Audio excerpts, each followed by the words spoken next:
주 안에서 함께 예배하는 시간에 듣게 돼서 반갑습니다.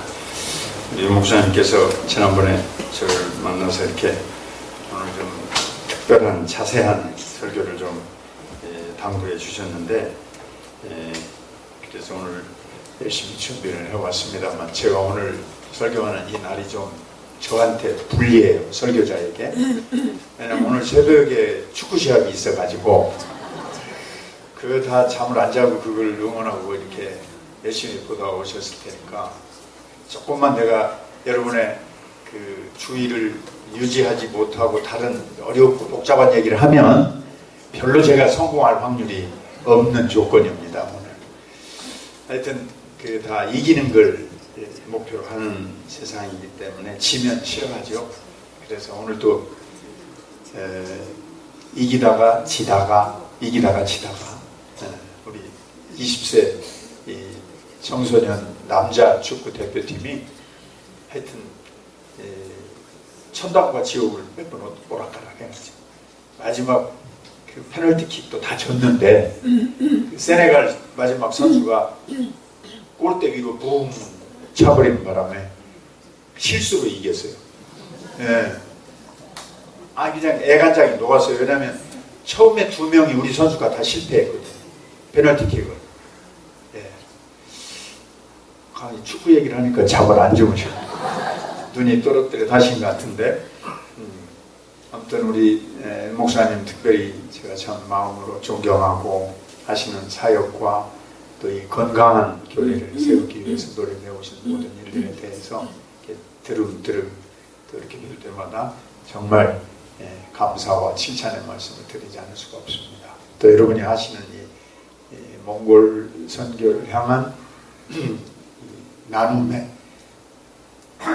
모습들이 정말 아름다워요. 우리 한국 사람들은 너무 오랜 기간 동안 단일민족으로 살아왔기 때문에 아무리 우리가 마음을 열려고 해도 민족주의 정신을 하루아침에 이렇게 상쇄시키거나 혹은 폭을 넓히기가 사실은 쉽지 않아요. 그런데 여러분들은 이렇게 앞장서서 아름다운 일을 하시는 일에 대해서도 정말 규감이 되신 점에 대해서 높이 평가를 드립니다. 제가 가르치고 있는 국제신학대학원에는 근래에 들어서 우리 한국으로 유학 오고 싶어하는 아시아 지역의 여러 학생들이 와서 공부하고 있어요. 올해 들어서는 최근에는 아프리카에서도 여러 나라 학생들이 한국에 유학을 와서 상담학, 리더십 뭐 이런 걸 또 공부하기를 원해요. 그래서 외국 학생들이 수백 명 공부하고 있고 저도 그들에게 가르쳐주면서 참 보람을 느끼고 있습니다. 이제 몽골 학생들도 저희 국제신학대학원에 수십 명 와서 유학하고 있습니다. 몽골 학생들은 우리하고 이제 여러 면에서 같기 때문에 한국어를 쉽게 터득하고 빨리빨리 진도가 나가서 한글로 강의를 듣고 있는 학생들이 대부분입니다. 영어로는 조금 떨어지는 것 같고 그렇지만 이제 다른 나라 인도, 필리핀, 파키스탄, 또 나이지리아, 아프리카에 있는 나이지리아, 케냐, 가나 이런 아이들은 영어를 아주 잘해요.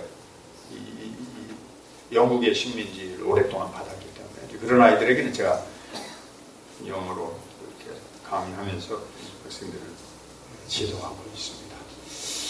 자, 오늘 우리 한국교회의 이 어렵고 난해한 주제 하나를 유 목사님이 저보고 좀 소화를 시켜달라 이렇게 말씀을 하셨어요.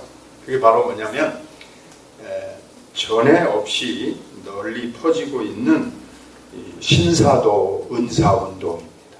그것의 핵심은 예언입니다. 무슨 예수님이 언제 오시겠다 하는 이런 재림에 관한 큰 예언. 그래서 아까 오늘 데살로니가후서 2장에 있는 것처럼 우리가 금방 어느 정도는 분별이 가능해요. 왜냐하면 우리나라에는 예수님의 재림과 관련된 이단들이 굉장히 그동안 많이 있었기 때문에 저건 아니다.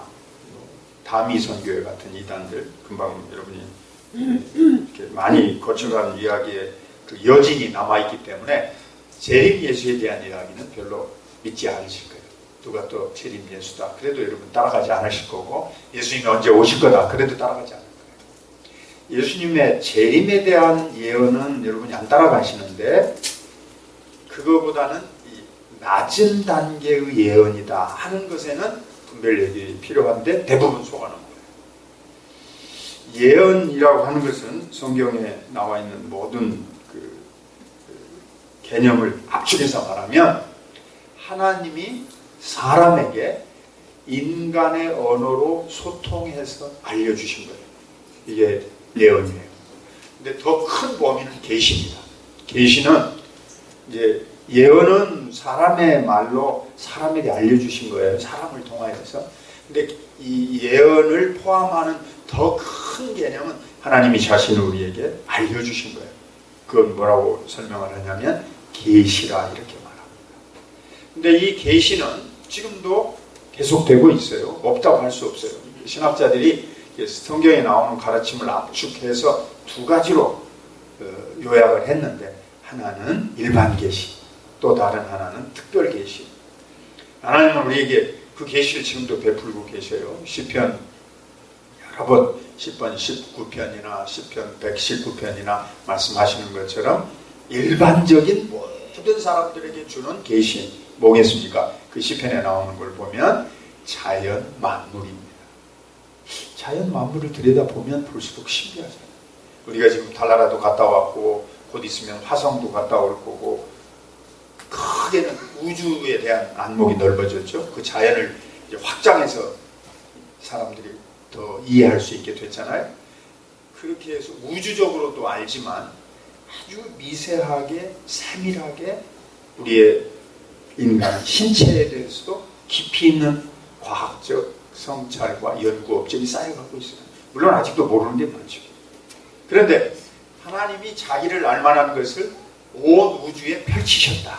그의 능력과 권능과 신성을 만물에 보여 알게 되나니 누구든지 핑계하지 못할 것이다. 왜냐하면 이 위대한 자연이라고 하는 것은 우연의 산물이 아니다. 하나님이 창조주이셔서, 주인이셔서 이것을 지었다라고 하는 것을 너희들에게 이미 보여줬다. 이렇게 말씀하는 거예요. 자연계시. 또 하나는 우리 마음 속에, 우리 영혼 속에 너희 안에 그걸 보여줬다. 로마서 1장 18절부터 25절에 보면 자연계시를 두 가지라고 말했어요. 사람이 볼 수 있는 우주에다가 알려주신 거 하고 사람 속에 주신 계시. 이것은 이제 학자들에 따라서 여러 가지 설명이 있습니다. 어쨌든 모든 사람이 다 양심이라고 하는 걸 가지고 있죠. 또 인간 역사를 통해서 보면 이 세상이라고 하는 것이 사람 뜻대로 되는 게 아니구나. 사람 뜻이 아니기 때문에 무엇인가 나 밖에 제3의 능력과 힘과 권세와 권위로 내가 살아가는구나. 이런 생각들을 가지게 된다는 거죠. 그럼에도 불구하고 물론 사람들은 믿지 않습니다. 왜냐하면 궁극적으로는 믿음, 하나님이 성령의 선물로 여러분과 저에게 우리 영혼 속에 심어놓으시고 재창조하셔서 우리에게 불어넣은 것, 그것이 있어야만 일반 계시를 보고도 하나님이 창조하신 솜씨가 위대하구나 하고 받아들일 수 있는 거예요. 그러니까 믿음이 없으면 결국은 아무것도 받아들일 수가 없는 거죠. 이제 믿음이 있는 사람은 하나님이 뭘 주셨습니까? 특별 계시. 하나님이 아주 이적과 기적과 사람을 통하여 그의 예언을 통하여 주신 것입니다. 그 특별 계시는 하나님 크게 세 가지를 쓰셨는데요. 하나는 하나님이 직접 나타나셨어요. 시내산 위에 불꽃 가운데 천둥소리와 함께 구름처럼 나타나시고, 이걸 디오파니, 신현이라고 합니다. 하나님 직접 뒷모습이라도 보여주시고 바람 속에서 나타나시고, 두 번째는 하나님께서 기적을 쓰셨어요. 기적, 만나를 내리시는 거, 홍해바다를 가르시는 거. 예수님이 엄청난 기적을 행하셨죠. 복음서에만 나오는 게 37차례, 그 중에서도 3번은 죽은 자를 살리시는 기적을 하셨어요. 자, 하나님이 직접 나타나 보이시기도 하시고 우리에게 계시하시려고, 그 다음에 기적을 통해서 초월 세계가 있다 이렇게 보이셨어요. 세 번째가 예언입니다. 예언, 선지자들의 말을 통해서, 모세를 통하여 돌판에다가 글로써 하나님이 주시기도 하고, 혹은 전하는 설교를 통해서 우리에게 남겨주셨어요. 이 특별 계시는 마지막으로 성경에 기록이 되어져서, 이 성경의 맨 마지막 요한계시록 22장 끝에 가면 예언 덧붙이거나 빼지도 말고 이걸로 종결되었다고 말합니다. 자, 그러면 그런 크게 보면 하나님의 계시고, 다 지금 졸지 않고 따라오고 계시죠? 크게 보면 계시고, 좁혀보면 예언이 그 속에 들어가요. 근데 예언을 이제 조금 어려운 얘기를 더 하려고 그러는데, 여기까지 잘 따라오셨으면, 지금까지 한 얘기는 제가 서론으로, 하나님은 자신의 말로 사람에게 듣게 하시려고 선지자들을 통하여, 주의 종들을 통하여 우리에게 알아들을 수 있는 언어로 전달해 주셨다. 그걸 써놓은 것이 성경이다. 그래서 성경은 계시이자 곧 예언이다. 여기까지는 제 얘기를 납득하셨죠? 그럼 여기서 잠깐 제가 쉬어갈게요. 이제 잘 따라오셨으니까. 그런데도 불구하고 여기서 혼란이 빚어지는 거예요. 왜냐하면 이 계시로서의 예언을 하면 우리는 늘 미래에 닥쳐올 일, 앞으로의 일, 이런 데 대해서 우리 머릿속에 이미 전제가 깔려있다.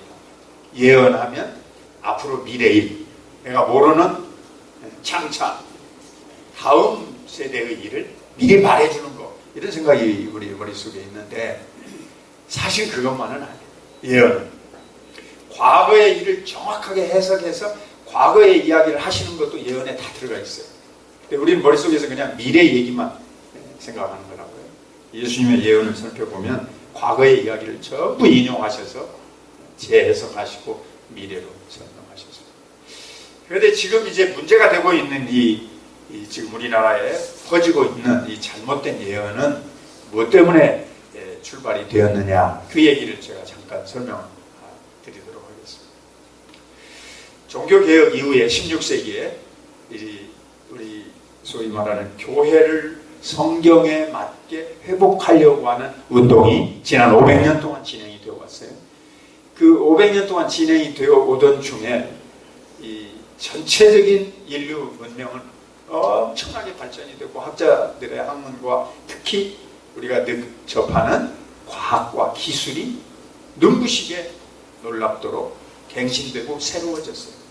그래서 여러분, 제가 가지고 있는 이 기술의 최고의 마지막 산물이 스마트폰이죠. 여기 텔레비전도 나오고, 이 속에 전화기는 뭐 벌써 오래전에 우리가 가지고 있었지만, 이 속에 우리가 가지고 있는 모든 사진, 옛날에는 사진기를 따로 다 사셨잖아요. 근데 전화도 하고 텔레비도 보고 사진도 찍고, 근데 이게 용량이 커지고 기술이 발전되어서 열 처리를 가능하게 해가지고, 그 우리나라 그래서 지금 세계에서 그래도 좀 밥을 먹고 사는 나라가 된 거 아닙니까? 이걸 만들어내는 반도체 기술이 발전됐기 때문에 전 세계에서 제일 똑똑한 모든 한국 사람들이 모여가지고 삼성이고 LG고 이 스마트폰을 만들어내서 우리가 먹고 살게 됐어요. 지금 졸지 마시라고 제가 이 말을 하는데, 그래서 저는 제가 전부 한국말로 책을 20권 냈거든요. 그리고 5권을 번역했는데, 그러면 그게 파일이 얼마겠습니까? 이게 전부 이 속에 들어있어요. 그래서 이제는 노트를 안 가지고 다녀요. 여러분 들어가고 설교하고 싶은데요, 내가 확인하고 싶은데요, 여기 전부 다 들어있고, 기억이 까막까막해서 내가 찾아보고 싶으면 여기서 브리테니카 인사이클로피디아, 그 엄청난 대형 대백과사전, 그거보다도 더 많이 정보가 들어가 있어서 금방 저한테 답을 알려줘요. 그래서 제가 우리 학생들한테 학기말 시험에 보고 쓰라고 그러거든요. 나이 많은 학생들이 있어가지고 외워 쓰라고 그러면 저한테 늘 불평해요. 교수님, 억울합니다. 내가 60, 50 이렇게 넘어서 학교에 왔는데 기억력이 가물가물한데 어떻게 20대, 30대하고 경쟁을 같이 하라고 합니까? 억울합니다. 그래요. 그래서 그 말은 이해가 간다. 그러면 공평하게 다 보고 쓰라. 스마트폰도 가져오고 컴퓨터도 들고 오고 노트북도 가져오고 책 다 가지고 오고. 그런데 어떤지 아십니까? 답을 별로 잘 못 써요.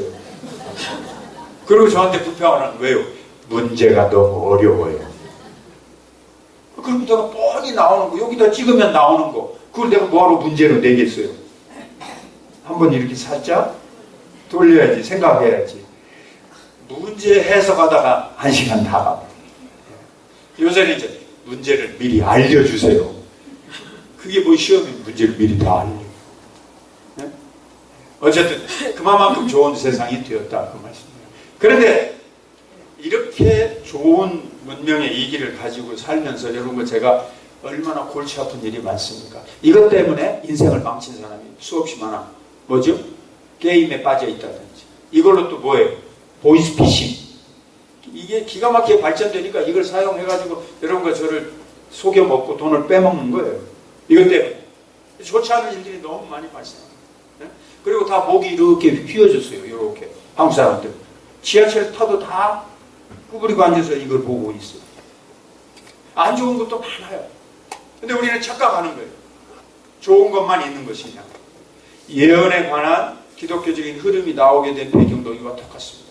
자, 1919년에 세계 제1차 대전이 벌어졌습니다. 이것은 엄청난 변화를 가져왔어요. 프랑스 얼마 전에 2차 세계대전 노르만디 상륙 75주년 전 세계 전승 국가들과 패전 국가인 독일 메르켈 총리까지 모여서 엊그저께 기념식 했지 않습니까? 그건 2차 대전이고 그 앞에 1919년 1차 대전이 벌어졌는데요. 그때 식민지 제국주의로 낭만주의에 가득 차 있던 유럽인들의 우월의식이 폭삭나왔어요. 여기서부터 출발합니다. 그러면 이건 사회적인 현상, 국가 정치의 변화만 몰려온 게 아닙니다. 기존에 믿어왔던 모든 기독교 시스템에 대해서도 사람들이 다 재해석, 반성하게 되는 시간들을 가졌어요. 그리고 일어난 게 뭐였는지 아세요? 기독교 일반 교회 그동안에 가르친 것으로는 부족하다. 그거 외에 뭔가 추가적인 은혜가 있어야 된다 하고 퍼지기 시작한 것이 방언운동이었습니다. 방언운동. 그래서 사람들은 기존에 받았던 은혜 외에, 왜냐하면 기존의 은혜를 가지고 평화와 번영과 서로 사랑하는 국가 시스템을 건설하지 못했다. 자, 그 얘기 지나가서 2차 세계대전은요, 더 많이 죽었죠? 우리도 2차 세계대전 말미에 독립을 얻게 됐지 않습니까? 엄청나게 또 많은 사람이 죽었죠? 그로 말미암아서 부상자들이 늘어나가지고요, 2차 세계대전 다음에는 우리 기독교도 엄청난 변화가 왔는데 특히 유럽과 미국에서 뭐가 확산됐냐면 병고침, 너무너무 아픈 사람이 많게 됐어요. 그래서 하나님의 은혜를 받는 거 플러스 은사, 그건데 이번에는 병고침이었어요. 근데 우리 한국은 이런 것들이 다 이제 유럽이나 미국을 통해서 우리 한국교회에 들어왔는데 초기에 이제 우리는 6.25 전쟁 이후에 정착이 되어가지고 한국교회가 성장하게 됐잖아요. 이 두 가지 은사운동이 같이 들어왔어요. 한쪽은 방언파, 한쪽은 병고침, 은사파. 이게 같이 들어와서 일반 교회와 함께 경쟁하듯이 혼란이 빚어졌습니다. 우리가 많은 은혜도 받았지만 또 특별히 일반 교회가 다 부흥회라는 놀라운 그런 은혜의 체험 시간들이 있었는데 대부분 방언 체험했든지 아니면 병고침 체험. 목사님들 가운데도 상당히 많은 분들이 그런 체험을 하셨기 때문에 강하게 성도들을 이끌 수 있는 어떤 지도력의 요소가 발산되기도 했었죠. 그러고 나니까 이 계속해서 잘 유지됐으면 좋은데 그게 별로 사람들에게 신통치 않거든. 뭐 방언 은사 좀 받아봤자 뭔 얘기를 하는 것 같은데 인격적인 변화는 아무것도 없어요. 그 사람이 뭐 교회 가서 뭘 좀 은사를 받았다고 앞장서는 것 같은데 실제로 행동이나 행함은 아무것도 차이가 안 나죠. 그러니까 방언 은사 그게 있는 거는 같은데 그게 뭐 별거냐. 자, 병고침의 은사도 그 우리 저 포천에서 김만무개 여전도사라는 분이 뭐 성령 수술한다고 난리 쳤잖아요. 어디로 갔어요 지금 그 병고침 은사가? 가짜인 게 다 드러났죠. 예. 조금 신앙생활 하신 분들은 제 얘기가 뭔 얘기인지 알겠죠? 그래서 병고침의 은사운동도 현미경적으로 들여다보니까 이건 가짜였어요. 이건 하나님이 하시는 성령이 아니었어요. 이건 인위적인 위장술이었다는 걸 알게 됐어요. 그래서 그 세대가 지나가고 미국도 마찬가지고 유럽도 마찬가지예요. 지금도 도로도로 병고침 은사하는 사람들이 많이 있지만 그런 별로 잘 가지 않습니다. 한국도 거의 그런 은사집회, 부흥회 그런 거 항상 거의 별로 없죠 지금. 자, 그러니까 뭐가 나오겠어요? 신장 개혁을 한 세 번째 물결이 나타난, 이걸 엘빈 토플러는 제3의 물결이라 해서 이제 문명 사회가 농업 사회에서 산업 사회로 갔다가 이제는 과학 기술 문명 사회다 이렇게 해서 이 엘빈 토플러는 사회 현상으로 말했잖아요. 우리 그걸 빌려다가 기독교 신학자들이 제3의 은사가 물결을 이루었다. 이래가지고 이거는 언제 뒤에 오기 시작했느냐? 월남전이 끝난 미국에서 퍼지기 시작했어요. 우리나라는 월남전으로 말미암아 우리 대한민국은 먹고 살게 됐어요. 상당히 많은 분들이 가서 피를 흘린 덕분에 기업도 만들어지고 회사도 만들어지고 또 우리가 재정 자립도도 높아지고 그런 원조금이 오면서 1970년, 72년 그 무렵에 월남전쟁 이후에 한국은 비로소 경제가 급성장하는 나라로, 이제 여러분도 여기 좀 나이 드신 분들은 생각을 해보세요. 그 이전까지는 밥을 굶는 사람들이 태반입니다. 1970년대 후반, 80년대 넘어서면서 한국이 조금 밥을 먹고 사는 나라로 탈바꿈하기 시작하죠. 산업이 들어오고 경제구조도. 제가 무슨 얘기를 하려고 하냐면 지금 그 제3의 물결에서 나온 지금 예언운동을 말하려고.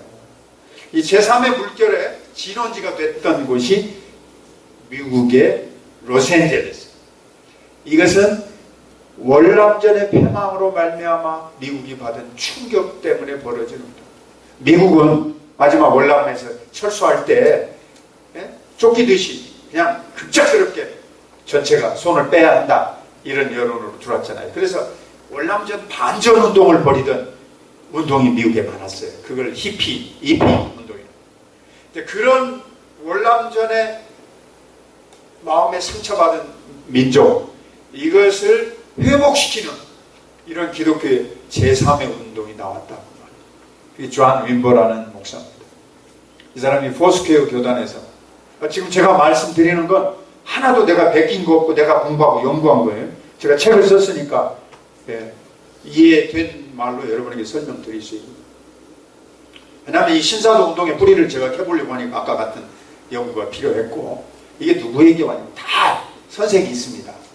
거짓 이단들도 다 물려준 사람. 우리나라도 마찬가지. 문선명도 김백린이라는 사람 거 베꼈고, 다 여기 저 지금 신천지 그것도 다 이 장막성전 거기서부터 다 왔고, 선생한테 조금 배워가지고 보태가지고 신장 개혁을 하면 또 새 손님이 나오는 거예요. 자기들끼리 또 싸워가지고 갈라지면 또 변종이 나오고, 이게 다 뿌리를 캐 보면 반드시 누군가가 밑에 있어요. 존 윈버도 마찬가지예요. 월남전 반대 운동을 했던 음악가였어요. 신학은 한 적이 없어요. 근데 미국의 문화가 그렇게 흘러가니까 기존의 틀을 깨야 한다 이거죠. 기존의 틀을 문화적으로 정치적으로 반전 운동이 퍼지면서 히피 운동입니다. 뭐 잘 모르시죠? 히피 운동? 아무튼 기성세대를 바꾸자는 운동이에요. 그래서 이 사람이 낸 게 뭐냐면, 방안을 낸 게, 포스퀘어 교단에서 은사운동을 하다가 이 사람이 쫓겨났거든요. 그 다음에는 이 사람이 능력과의 조우, 파워 인카운트. 우리 각자가 다 능력을 맞부딪혀서 체험해야 한다. 이래가지고 존 윈버 때 나온 게 뭐냐면 사람을 쓰러뜨리는 거. 빈야드 얘기는 들어보셨죠? 이게 한국교회에 1990년대에 몰려들어왔어요. 어느 정도로 막강한 영향력이 있었냐면 이 쓰러뜨리는 게 빈야드. 빈야드라는 말은 좋은 말이에요. 포도원이라는 말이에요.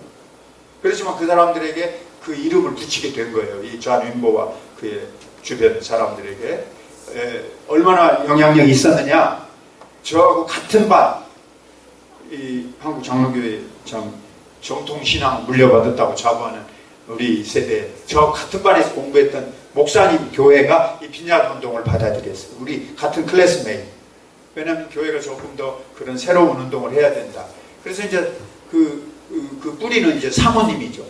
제 친구 목사님을 쫄라가지고 당신도 거기 가봐야 되지 않냐. 저런 운동이 벌어지니. 그래서 카나다 토론토의 에어포트 블레싱에 가서 훈련을 받고 왔어요. 토론토 옆에 큰 경락고에서 이 존 윈보의 후계자들이 사람 쓰러뜨리는 세계적인 집회를 한국에서 그냥 수많은 목회자들이 다 쫓아가서 거기서 지금 어떻게 된지 아십니까? 다 문 닫았어요. 왜? 존 윈보를 하나님이 교통사고로 걷어가 버렸어요. 하도 말썽을 일으키니까 제 해석은 그거예요. 그렇게 데려가 버리십니다. 그러면 끝나겠어요? 내 친구 목사님 교회도 그렇게 했다니까요. 의자를 다 빼버리고 주일날 오전 예배 때 예? 같이 찬송 부르다 다 뒤로 쓰러진 거예요. 다 누워서. 그래가지고 성령의 웃음소리를 체험하는 거예요. 그러면 누워서 이제 성령 받았다고 웃는 소리를 하는 겁니다. 근데 그 웃음소리가 뭔지 아세요? 고양이, 강아지, 뭐 표범, 이거 누워서 그게 성령의 웃음소리예요? 아무런 인격적인 변화나 회개 체험 없이 하나님의 말씀으로부터 오는 감동이 없이요. 그냥 더 큰 능력과의 만남. 이게 1990년대 한국에 되는 거죠. 너무너무 슬프기 짝이 없습니다. 완전히 한국교회가 초토밭이 됐어요. 빈야드 운동 때문에. 아무리 말을 하고 가짜라고 해도 듣지 않아요. 왜냐하면 거기에 사람들이 뭔가 능력이 있다고, 능력을 맛보고 갔다고. 가만히 생각해 보세요. 오늘 여기 지휘자님을 내가 일어나라고 해가지고 이렇게 하고 뒤로 빡 떨어졌다고 해봐요. 여러분 어떻게 생각하시죠? 제가 능력이 있다고 생각하겠어요? 저분이 은혜 받았다고 생각하겠어요? 둘 다 다죠? 예? 그럼 본인이 얼마나 기뻐가지고 집에 돌아가겠어요? 근데 그게 뭡니까? 말짱? 아무것도 없는 공허함이에요. 아무 변화도 없어요. 아까 그 찬송 잘하는 우리 청년 형제분, 응? 우리 키도 크고 찬송도 잘 부르시는 것 같아요. 여기 나와서 내가 쓰러뜨렸다고 해봐요. 응? 이것은 최면술로 쓰러뜨릴 수 있어요. 지금도 베니 힌이라는 사람이 미국에서 그 짓을 하고 있습니다. 네? 강당에서 쫙 벌려요. 그런데 이걸로는 이제 사람들이 이제 안 넘어간다는 게 조금씩 알려지니까. 왜요? 아까 말한 대로 존 윈보도 죽었어요. 이제 그 제자들이 이제 이 기성교회 거기까지는 성령의 은사운동이라고 난리를 쳤습니다. 곧 제자들이 이 제3의 물결이 사람이 쓰러뜨리는 능력체험 운동 하다가 이제 정말로 지금 제가 오늘 여러분과 함께 말씀을 나누는 정말 진짜 가짜로 진보하기 시작했어요. 그게 뭐냐면 쓰러져서 내가 계시를 받았다. 내가 그냥 은혜만 체험했다는 게 아니라 이게 밥 존스라는 사람을 통해서 확산되고 또 한쪽에서는 마이클 비클, 미국 캔사스시티에 마이클 비클은 신학 옆에 가지도 않았어요. 자기 혼자 말로 대학 1학년 다니다가 중퇴했고 전혀 족보가 없는데 모여가지고 365일 7일 연속 24시간 기도해서 뭘 받는다? 하나님으로부터 계시를 받아서 미래의 일을 해요. 제가 이제 관심을 갖게 된 건 바로 거기였어요. 근데 제가 2011년도에 미국에 있었는데 우리 한인교회, 미국에 있는 우리 한국교회 성도들이 엄청나게 거기다가 헌금을 하고 가는 거예요. 접수비가 그 캔사스시티의 마이클 비클 그 공동체, 그 교회라고도 쓰지도 않아요, 이름을. 왜냐하면 정통 교회가 아니니까 처치가 아니에요. 이 사람들의 이 모임이 예? 처치가 아니고 커뮤니티예요. 그냥 공동체란 말이에요. 교회라는 말을 쓰지 않아요. 여러분 교회 이름이 어떻게 돼요? 나서 공동체예요, 교회예요? 교회라는 것은 굉장히 중요한 개념을 가지고 있는 거예요. 그렇지만 제가 교회를 학생들에게 가르치는데 이건 굉장히 중요한 개념이에요. 예수님이 내가 내 교회를 세우겠다. 그 속에 성도들 공동체라고 부를 수 있지만 공동체로서는 치리도 할 수 없는 거예요. 아무튼 교회라야 여러분과 제가 또 심지어 목사까지도 노예가 있고 총회가 있고 치리를 받는 거예요. 공동체는 치리가 없는 거예요. 누가 누구를 잘못했다고 잘했다고 말할 수 없어요. 이거는 아주 교모하게 마이클 비클이 포장을 해가지고 이제 제가 이걸 연구하게 된 동기는 뭐냐면 우리 한국 사람들이 거기 가서 엄청난 돈을 도네이션 하면서 돌아와가지고 각지에 있는 우리 한인교회 목회자들을 괴롭히고 거기에 문제가 발생하는. 그래서 이거 도대체 뭐냐? 누가 연구를 해야 되는데 김 교수 당신이 주의신학 교수니까 좀 해봐라. 그래가지고 제가 동분서주 알아봤어요. 미국의 신학자들은 관심이 별로 없어요. 왜? 이게 항상 물거품처럼 왔다가 꺼지는 운동이 너무 많으니까 그거 놔둬도 그냥 된다. 그래서 제가 세계적으로 저명한 저희 관련된 학자들에게 전화도 물어보고 이메일도 물어보고 세미나에 가서 직접도 물어보고 해도 이 감을 잡지를 못했어요. 도대체 이게 뭡니까? 빈야드 이후에 나오는 이 예언 운동이 뭡니까? 예를 들면 제가 이제 그 마이클 비클의 이단성을 폭로를 해서 조금 기여를 해드렸는데 마이클 비클이 어느 날 그때는 우리 남북 문제가 지금 같지 않고 훨씬 심각한 때였어요. 어느 날 뭐라고 그러냐면 한국 예언 주간이라 이렇게 아예 한 주간을 정했어요. 그리고 일주일 내에 하나님이 한국에 대하여 그때는 북한하고 어떻게 될지 모르는 이런 긴장관계 한국에 대하여서 한국의 미래에 대해서 예언해주는 주간이 있다 이거예요. 한 주간 모두 다 와서 기도하고 그 예언을 받으라. 근데 접수비가 얼마냐면 $100입니다. $100면 10만 원이에요. 적은 돈 아니죠. 근데 얼마가 온지 아세요? 거기 접수하러 한국 사람이 10,000명이 왔어요. 미국에 우리 한국 사람들이 한 300만 가까이 사니까 뭐 별로 많이 안 간 것 같지만은 그럼 그 사람 돈 얼마 챙긴 거예요? 계산이 안 되죠. $100씩 10,000명이 왔어. 응? 아직 계산이 안 되셔요? 100만 불, 100만 불. 1억이 아니고 10억?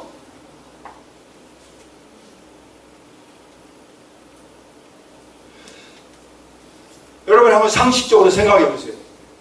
하나님이 한국 역사도 모르고 한국말도 모르고 한국의 교회도 모르는 마이클 비클한테 북한도 모르고 남한도 모르는 마이클 비클한테 뭐하러 얘기하시겠어요? 제가 한국에서 태어나서 한국말도 더 잘하고 한국 역사와 문화도 더 잘하는데 왜 하나님이 저한테 말을 분명하게 안 해주시고 왜 비클한테 하겠냐? 납득이 가셔요? 그래서 일주일간 한국에 대한 예언을 한다고 한국 사람들이 모여서 기도하고 막 몰려갔는데 뭐 예언이라는 게 별거 있어요? 한국에서 전쟁 안 날 것이다. 그건 나도 할 수 있는 예언이에요. 앞으로 한국이 더 잘 될 것이다. 그건 저도 할 수 있는 예언이야. 그걸 $100 주고 가 거기서 그 사람한테 그 말을 들어야 되냐고. 근데 제가 이 사기꾼을 밝혀낸 게 뭐냐면 그 앞 전주간은요. 남아메리카도 경제적으로 지금도 굉장히 안 좋잖아요. 막 여러 나라에서 지금 미국으로 오고 싶어서 캐러반으로 막 멕시코 국경을 오잖아요. 그래서 남아메리카를 위한 기도주간이라고 해가지고 또 가난하고 불쌍한 남미 사람들 모금해서 또 똑같은 작태를 벌인 거예요. 이게 자기들만 배불리는 거지 예언이라고 하는 것은 아무 실체도 없는 거예요. 그를 마이클 비클이라는 사람이 지금도 하고 있습니다. 그렇지만 이제는 사람들이 정체를 알게 돼서 많은 사람들이 이제 가지 않아요. 제가 뉴욕에서 했거든요. 강의한 그 1시간도 넘게 했습니다. 유튜브에 다 떠있고 제가 전부 찾아내가지고 이 가짜를 누구든지 거기 갔다 온 사람 이 앞에 있을 텐데 이 가짜가 여기에 써있다. 가짜가 아닌 거 있으면 지금 이 자리에서 대라고. 아무도 그 뒤에 지금까지 10년 가까이 됐는데 한 명도 저한테 온 사람 없어요. 한 명도. 전화도 없고 이메일도 없고. 마이클 비클이 옳다. 그리고 저한테 시비를 건 사람 아무도 없어요. 그 다 가짜인 게 드러난 거 아니에요. 예언, 한국 예언. 한국에 대한 예언을 해준다. 그건 가짜인 게 드러났다. 그런데 이게 거기서만 이렇게 이제 밝혀지고 들춰내고 폭로가 되면 사람들이 금방 따라가지 말아야 되겠다 이렇게 하면 참 좋겠는데요. 이게 또 마이클 비클만이 아니라 아까 말한 대로 이제 이 존 윈버의 제자들이 여러 그룹이 나오면서 이 신종 영업이 나오기 시작합니다. 이게 신사도 운동. 제가 참 존경하는 신학자인데 침례교 신학자 웨인 그루덴 박사가 있습니다. 지금 거의 미국에서는 최고의 탑에 해당하는 정말 훌륭한 학자인데 이분이 이 은사운동을 긍정적으로 평가하면서 결정적인 잘못된 이론을 하나 내놨어요. 뭐냐면 예언이라고 하는 것을 성경에서 보면 제가 성경 한 절 또 다른 구절을 읽어볼게요. 여러분도 같이 한번 찾아봐 주시겠어요? 아까 제가 여러분과 함께 이 데살로니가 후서 2장에 이제 나오는 이 거짓으로 미혹, 아까 데살로니가 후서 2장 끝에 가서 보면 하나님이 미혹의 역사를 그들 가운데 보내서 거짓 것을 믿게 하시는, 역설적으로 이런 말을 했는데 또 한 절 같이 여러분과 함께 찾아서 읽어보겠습니다. 베드로 후서 1장 20절 21절. 베드로 후서 1장 20절 21절.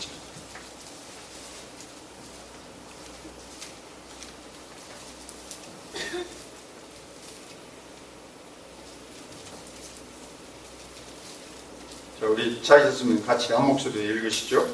먼저 알 것은 성경의 모든 예언은 사사로이 풀 것이 아니니 예언은 언제든지 사람의 뜻으로 낸 것이 아니요 오직 성령의 감동하심을 받은 사람들이 하나님께 받아 말하는 것입니다. 예언은 그 근원이 뭐냐면 오리진, 근원이 사람이 아니에요. 이 제가 가지고 있는 NIV 영어 성경에는 For prophecy never had its origin in the will of man. origin, 그 근거가 from man, in man, 사람에게, 인간에게서 나온 것이 아니에요. 예언은 하나님이 근원이라고. 그래서 이거를 예언의 신적 기원, divine origin, 하나님으로부터 나온 겁니다. 그래서 하나님께 받아 말한 것이기 때문에 사람이 말하는 게 아니라. 그런데 아까 말한 웨인 그루덴이라는 교수님이 예언을 자기가 신약학자로서 또 나중에 조직신학 교수로서 예언을 두 종류로 풀이를 했어요. 하나는 바로 이런 예언, 이것은 하나님으로부터 온 것이고 예수님의 재림, 인간의 구원 역사에 대하여 말씀하는 거다. 마치 이사야서 예수님에 대하여 메시아가 오실 것이라 예언하시는 것, 그것은 하나님으로부터 직접 받아서 말하는 거니까 그건 성경과 같이 종결됐다. 근데 이분이 이제 만들어 놓은 띠오리가, 이론이, 아까 그 존 윈버를 이분이 굉장히 칭찬했던 침례교 신학자였는데, 이분이 이제 만들어내는 해설이 하나가 뭐냐면 그런 높은 단계의 예언 말고 낮은 단계의 예언은 지속된다. 높은 단계, 예수님이 언제 오시느냐, 이거는 끝났는데 사람 개개인에게 예언은 지속된다, 이렇게 말합니다. 예를 들면 사도행전에 여러분 읽어보시면 아가보가 흉년들리라라고 예언했어요. 기억나요? 아가보가 흉년들리라 예언을. 또 바울 사도에 대해서 예언했는데 당신이 예루살렘에 가면 혁기로 이렇게 여기를 묶어서 보여주면서 사로잡힐 것이다. 그러니까 이 웨인 그루덴 교수가 뭐라고 하냐면 주님이 오시는 재림에 대한 예언은 사람들에게 안 주시지만 그런 계시로서의 예언은 우리가 각자 앞으로 어떻게 살아갈 일에 대해서 중요한 것은 하나님이 우리에게 보여주신다, 예언해 주신다, 이렇게 강조해요. 그러니까 이 사람들이 신종 영업을 할 수 있는 근거가 마련이 됐어요. 옳지, 뭐가 있냐? 내 개인의 일상적인 간단한 것도 하나님이 예언을 통해 알려주신다. 웨인 그루덴이 세계적인 학자로서 그게 어디가 나와요? 자기가 그렇게 해석을 한 거지. 그런데 이게 이제 피터 와그너하고 찰스 크래프트라는 블러신학교, 지금 다 은퇴했고 한 사람은 죽고 이랬는데, 이런 사람들의 각색을 거쳐서 이 낮은 단계의 예언 운동이 지금 퍼져. 그것이 바로 지금 나오고 있는 신사도 운동. 자, 예를 든다면 여러분, 자, 제가 예를 한번 들어볼게요. 아까 이제 우리 청년, 오늘 청년부가 많이 오셨으니까 이제 내 청년 얘기 해볼게요. 저 분홍색 모자 쓴 형제. 자매? 여기서 보니까 뭐 형제 같기도 하고 자매가. 자매예요? 자매님이 아까 여기 찬송 불렀어요? 안 했어요? 네. 아니, 특이해서 내가 하는 얘기예요, 이제. 네. 자, 예를 들면 이렇게 예언하는 거예요. 내가 오늘 아침에 나섬교회 설교하러 가기 위해서 집에서 어떤 말씀을 전해야 할까 기도하던 중에 그 사람들이 하는 얘기예요, 이게.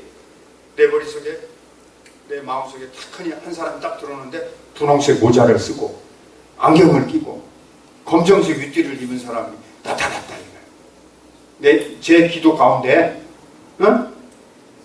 자매님, 기분 좋아요, 나빠요? 아, 이 교회 설교하는 목사님의 기도의 환상 속에 자기가 나타났다고. 어? 기분이 좋네요? 그러면 이제 뭐라고 예언하냐, 이 사람들이. 근데 하나님이 자매님을 이 다음에 크게 축복하시고 놀랍도록 귀하게 사용한다고 한다. 아멘이요? 노멘이요? 그러려면, 그 이제 아멘이라고 했죠? 그러려면, 여기 나섬교회 이제 그만 다니고, 아니면 나가도 좋은데, 잠깐 우리들 중요한 지도자가 더 앞으로 미래를 말해줄 테니까, 우리 모임에 나오시지 않겠어요? 이렇게 하고 여러분과 저를 데려가요. 네? 우리의 미래에 대해서 누가 할 수 있습니까? 네? 우리가 무슨 일이 벌어질지에 대해서 누가 할 수 있어요? 아무도 모르는 일 아니에요. 그런데 마치 토정 비결에 뭘 하나 뽑듯이, 네, 그렇게 얘기해주면 나쁠 건 없잖아요. 자, 이게 한 개인에 대하여 미래를 예언으로 풀어준다. 여러분과 제가 소원한무하기 아주 쉽죠? 네. 그래서 이제 내가 결론을 말씀드릴게요. 시간이 다 지나가서.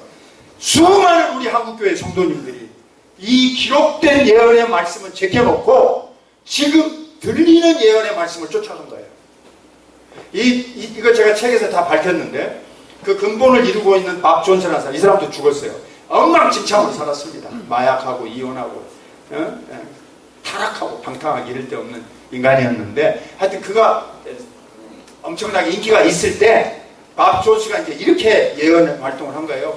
이 운동이 막 미국에서 막 1990년대 후반부터 2000년대 초반에 벌어질 때 수천 명의 목회자들도 이런 걸 배우고 싶어서 왔는데 밥 존스가 이렇게 예언했다고. 지금 하나님께서 캘리포니아에 지진을 보내신다고 나에게 말씀하셨다 이거예요. 조금 후에 캘리포니아에 지진이 일어났어요. 그 예언한 뒤에. 그러니까 어떻게 했습니까? 그가 강연을 하다 말고 뒤집어졌죠. 그 자리가. 이야, 하나님께서 지진을 알려주십니다. 여러분, 캘리포니아는 지진 때라서 그게 두렵거든요. 네. 그런데 하필이면 그 사람이 말한 뒤에 바로 이어서 지진이 벌어졌. 그 사람이 모여있는 장소는 LA가 아니었어요. 밥 존스가. 혼돈 일으키지 마세요. 밥 존스 유니버시티라고 사우스캐롤라이나에 펀더멘탈리스트, 아주 오래된 세대주의 학교가 있어요. 그 학교 말고 이 사람은 다른 사람인데 이름이 똑같아요. 밥 존스. 자, 밥 존스가 그렇게 되니까 이제 위대한 하나님의 종이 지진도 미리 알려주시는구나. 그래가지고 어떡하겠어요? 모두 다 이 밥 존스에게 이제 목을 메고 있는데 그날이었는지 하여튼 그 다음 날이었는지 모르지만 하여튼 그게 하나 맞았다 이거죠. 지진이 이제 왔으니까. 그 다음에는 그 수천 명 모인 자리에 저기 있는 목사님 일어나라고. 한 번도 만난 적이 없는데 당신네 교회 부목사가 지금 당신이 여기 세미나 와 있는 동안 성도들을 따로 규합을 해서 교회에서 자파를 끌고 나가려고 획책을 벌이고 있으니까 지금 나가서 전화해서 그럼 쫓아내라. 네? 제 책에 이 목사님이 누구인지 그분이 어떤 상황을 겪었는지 제가 다 써놨어요. 찾아서. 자, 그러니까 놀랍지 않겠습니까? 한 번도 본 일이 없는데 굉장히 큰 교회 목사님이었어요. 시애틀에서. 그 나가가지고 전화를 했어요. 그런데 그 목사님이 사무실에 있을까 없을까? 없어요. 예언한 대로. 어디가 있냐? 그때 누구누구 모여있대. 가만히 성향을 분석해보니까 목사님한테 호의적이 아닌 그룹이 모여있는 거야. 이게 예언의 말씀대로 이것들이 작당을 했구나. 거기서 전화로 파이어! 부목사, 너 오늘부로 멸기! 자, 어떻게 되겠습니까? 다시 돌아오니까 성도님들이 너무너무 참 이상한 거예요. 목사님이 확인도 안 해보고. 자, 그래가지고 시애틀에 있는 그 큰 교회가 이런 식으로 이 목사님이 항상 누구한테 물어보겠어요? 밥 존스 예언가에게. 그러니까 밥 존스에게 하나님이 예언을 해서 알려주시니까 그 수천 명의 목사님들이 유일하게 갖고 싶은 게 뭐냐면 밥 존스의 전화번호예요. 오늘 나에 대해서 게시받은 게 있으면 좀 알려주십시오. 전화로 물어봐야 될 거 아니에요. 밥 존스 전화기가 계시의 원천이 돼요. 그래서 그 목사님이요, 시애틀에서 계속 그런 식으로 예언하는 것들이 틀려서 전혀 납득할 수 없는 비상식적인 행동을 계속하니까 결국 어떻게 된지 알죠? 성도들이 수천 명 교회들이 다 떠나.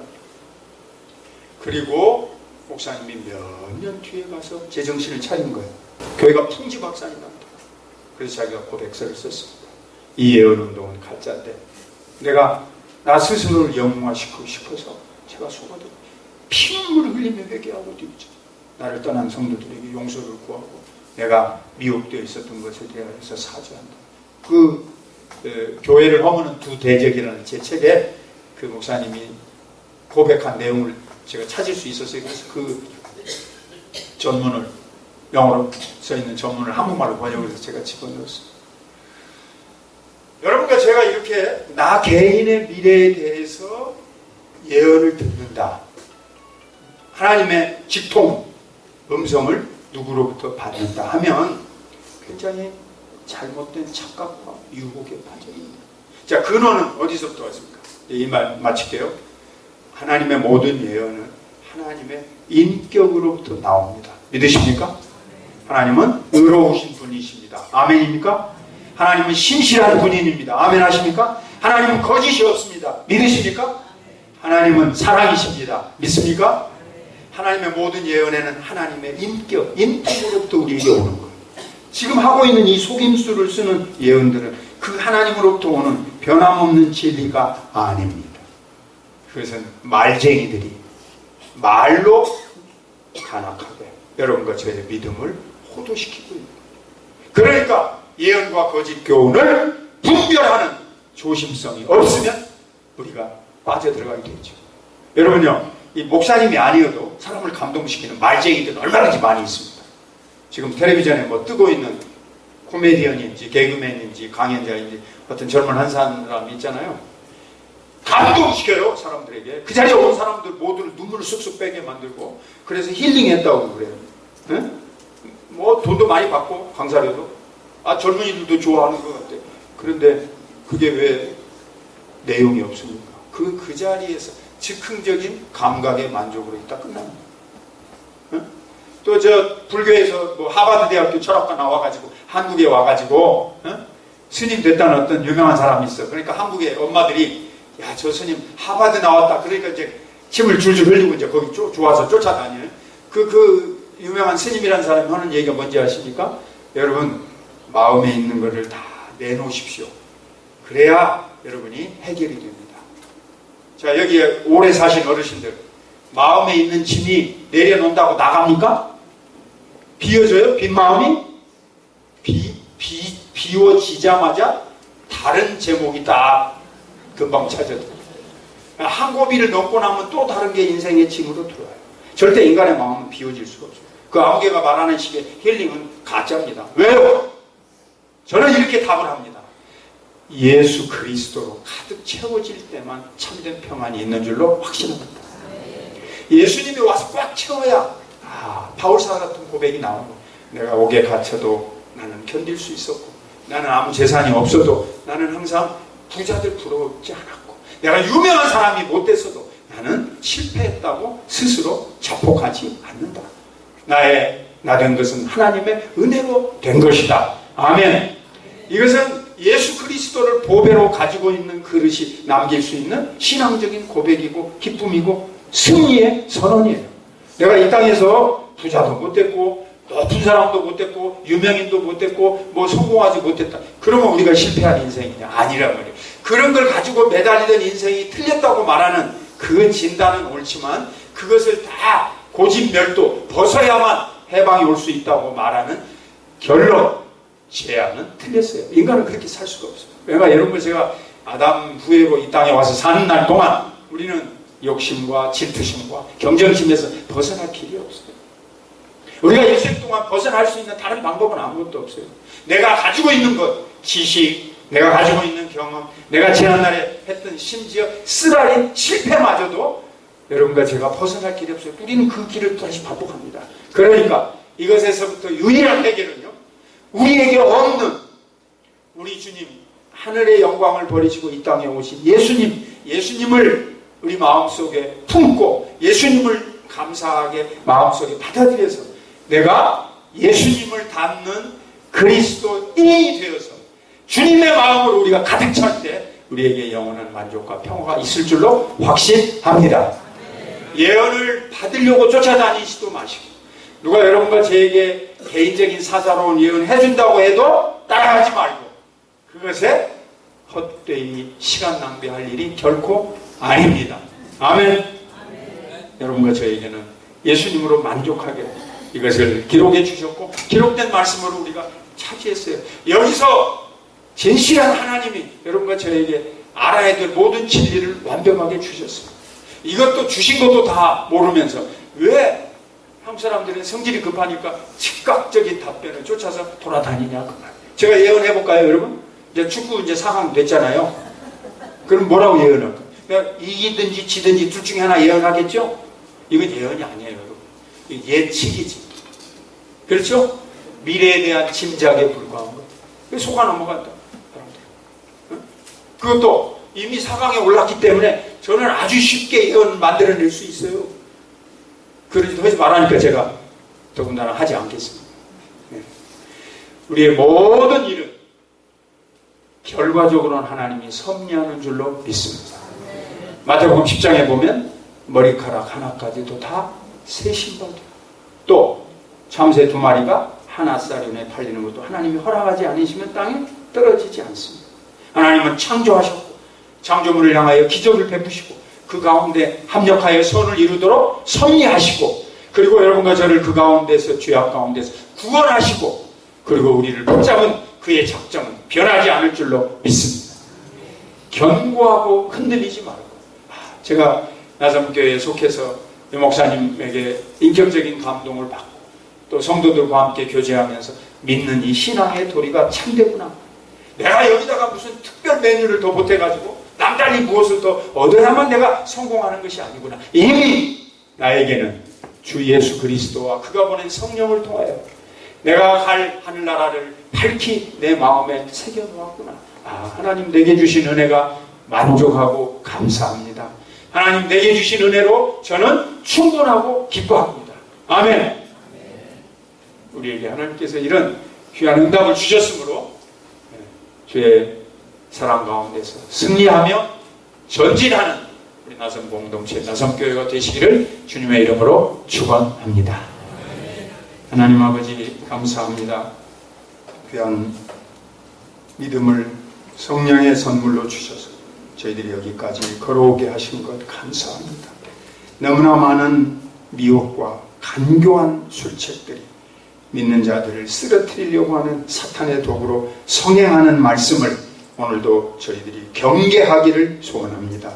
들을 귀 있고 깨달을 수 있는 마음을 허락하여 주시옵소서. 예수님의 이름으로 비옵나이다.